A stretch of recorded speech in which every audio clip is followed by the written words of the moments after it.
सगळ्यांनी कशी काळजी घ्यावी सगळ्यांनी याच्यात एकमत झालं त्याच्यात काही वाद नाही.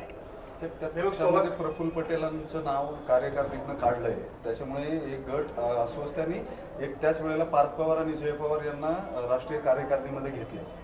या सगळ्याकडं तुम्ही काय कारण म्हणून बघता? दरम्यानच्या काळात प्रफुल्ल पटेलांनी अध्यक्षांचे सगळे अधिकार कार्याध्यक्षांना द्यावे असं एक पत्र दिलेलं होतं. त्यानंतर त्यांच्या पक्षामध्ये अंतर्गत या सगळ्या घडामोडी घडत आहेत आणि सुनेत्रा पवारांनी पूर्ण ताबा मिळवण्यासाठी पटेलांना बाजूला केलं. तुमचं एकूण ह्याच्याबद्दलचं काही आकलन आहे का? मला समज भाष्य करायचं काही कारण नाही. दुसरा पक्ष त्यांचे निर्णय घ्यायचा त्यांना अधिकार त्यांच्या संघटनेमध्ये पक्षाच्या भवितव्यासाठी जनमानसामध्ये सगळे जे प्रभावी लोक आहेत त्यांना त्यांनी संधी दिली आणि ज्यांचा प्रभाव कितपत आहे याची शंका कुणाच्या मनात असेल तर ती त्यांना व्यक्त करायची होती का हे मला माहिती नाही.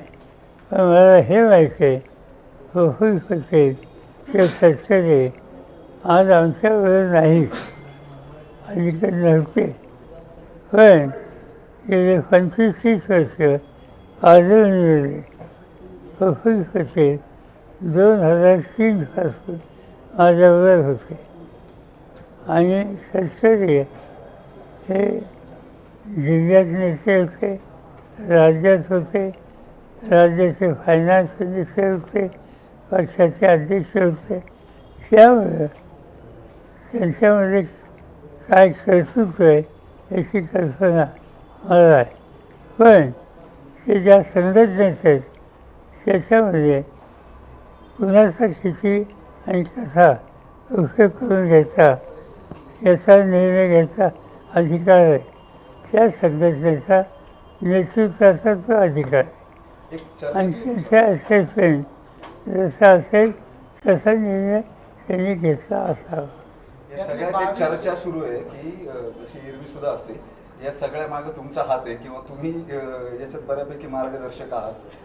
पक्षावरचा ताबा जाऊ नये म्हणून कदाचित तुमच्याकडनं सल्ला घेतलेला असू शकतो. यात काही तथ्य अशा चर्चा आहे?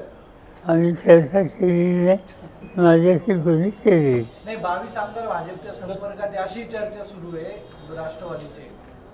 मला वाटत नाही. मी वाचलं, मला वाटत नाही.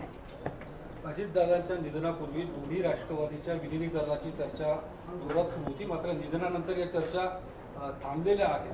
आता पूर्णपणे या चर्चा थांबल्यात का? या पुढच्या काळात काही तसं चित्र आहे की विलिनीकरण?